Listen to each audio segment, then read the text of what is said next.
Ang mabuting balita ng Panginoon ayon kay San Mateo. Nang mga sandaling iyon, lumapit kay Jesus ang mga alagad at nagtanong, "Sino po ang pinakadakila sa kaharian ng langit?" Tumawag si Jesus ng isang bata. Pinatayo sa gitna nila at sinabi, "Tandaan ninyo, kapag hindi kayo nagbago at naging katulad ng mga bata, hinding-hindi kayo makakapasok sa kaharian ng langit. Ang sino mang nagpapakababa na gaya ng batang ito'y siyang pinakadakila sa kaharian ng langit. Ang sino mang tumatanggap sa isang batang katulad nito alang-alang sa akin, ako ang kanyang tinatanggap. Pakaingatan ninyong huwag hamakin ang isa sa maliliit na ito. Sinasabi ko sa inyo, ang kanilang mga anghel ay laging nasa harap ng aking Ama na nasa langit." Ang mabuting balita ng Panginoon. Word of the day, hear what God has to say. Mapagpalang araw po sa inyong lahat. Kumusta po kayo? Ang ating word of the day ay childlike.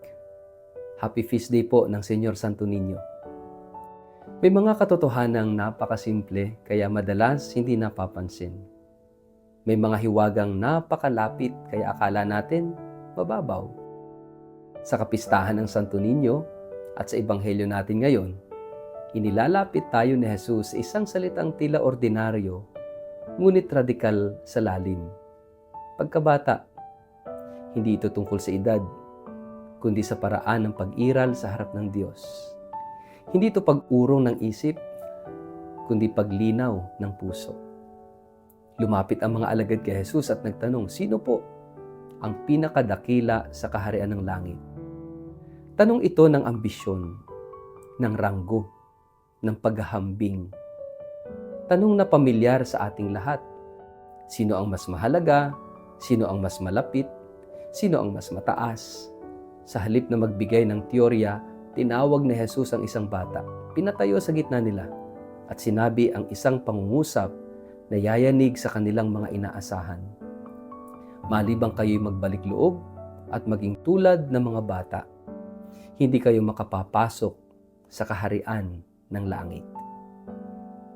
Ang pagkabata na itinutukoy ni Jesus ay hindi kawalang malay na bulag sa kasamaan, kundi bukas na pagtitiwala sa gitna ng kahinaan.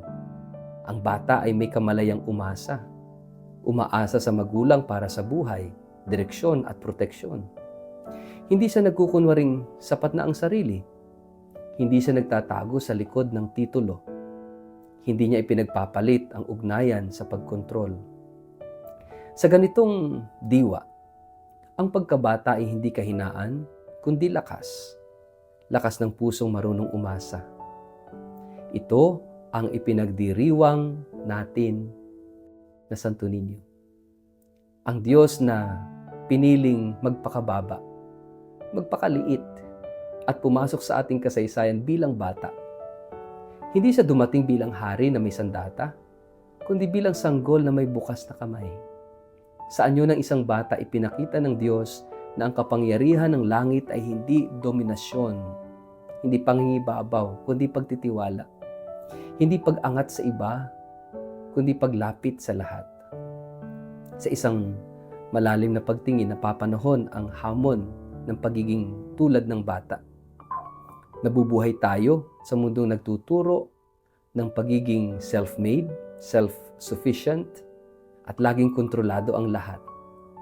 Natututo tayong magtayo ng pader, mag-ipon ng seguridad at itago ang kahinaan. Ngunit sa prosesong ito, unti-unti ring nauubos ang ating kakayahang magtiwala sa Diyos at sa kapwa, kaya't nagiging pagod ang buhay. Mabigat ang pananampalataya at tuyo ang paningin. Ang Ebanghelyo ngayon ay paanyaya sa pagbabalik loob, bumalik sa puso ng bata. Hindi ito pagbabalik sa pagiging ignorante, kundi pagbabalik sa pagiging totoo. Ang bata ay umiiyak kapag nasasaktan, humihingi kapag nangangailangan, at nagagala kapag minamahal. Sa harap ng Diyos, ganito rin ang inaasahan sa atin. Hindi perfection, kundi katotohanan. Idinagdag pa ni Jesus ang isang babala na puno ng lambing at bigat. Mag-ingat kayo na huwag hamakin ang alinman sa maliliit na ito.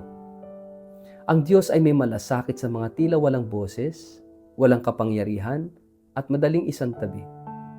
Sa kaharian ng langit, ang sukatan ng kadakilaan ay kung paano natin tinatrato ang maliliit. Ang bata, ang mahina, ang sugatan, ang nasa laylayan. Ang pagkabata ay hindi lamang disposisyon sa Diyos. Ito rin ay disposisyon sa kapwa. Sa ating debosyon sa Santo Niño, madalas tayong humihingi ng biyaya, ng tulong at himala. At maraming patotoo ang kagalingan at pag-asa ang nagmumula rito. Ngunit may mas malalim na biyayang nais ipagkaloob ng Santo Niño. Ang pusong marunong magtiwala kahit hindi sigurado ang bukas. Pusong marunong magmahal kahit may panganib. Pusong marunong umasa kahit tila maliit sa mata ng mundo. Sa pamilya, ang pagkabata ay paanyaya sa mga magulang na alagaan ang tiwala ng bata at huwag sirain ito sa pamamagitan ng takot at karahasan. Sa lipunan, ito ay panawagan na ipagtanggol ang dignidad ng mga bata laban sa pang-aabuso at kapabayaan. Sa simbahan, ito ay paalala na ang tunay na kabanalan ay may lambing, hindi nananakot, hindi mapanghusga, kundi nagaanyaya. Sa ating personal na buhay, kailan tayo huling lumapit sa Diyos na walang maskara?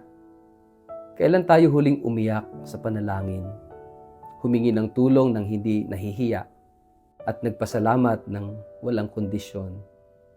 Mga kapatid, ang Santo Niño ay hindi lamang rebulto na dinadala sa prosesyon. Siya'y paanyayang mamuhay araw-araw sa diwa ng pagkabata. Simple, mapagkumbaba, at puno ng pagtitiwala. Sa huli, ang tanong ng Ebanghelyo ay bumabalik sa atin. Handa ba tayong magpakaliit upang makapasok sa kalakhan ng pag-ibig ng Diyos? Sapagkat sa kaharian ng langit, ang dakila ay yaong marunong maging tulad ng isang bata sa pagtitiwala, sa pag-asa, at sa pag-ibig. Kaya patuloy nating pagnilayan sa anong bahagi ng ating buhay tayo inaanyayahang magbalik sa puso ng bata, magtiwala sa Diyos, at tumigil sa labis na pagkontrol. Sa ngalan ng Ama at ng Anak at ng Espiritu Santo. Amen. Santo Niño, turuan mo kaming magmahal at magtiwala tulad ng isang bata. Alisin sa aming puso ang takot at pagmamataas na humahadlang sa aming paglapit sa Diyos. Gawin mo kaming maliit sa sarili at malaki sa pag-ibig, upang sa aming pagkabata ay maranasan namin ang kagalakan ng iyong kaharian. Amen. Pagpalain po kayo't ingatan ng makapangyarihang Diyos, Ama at Anak at Espiritu Santo. Amen.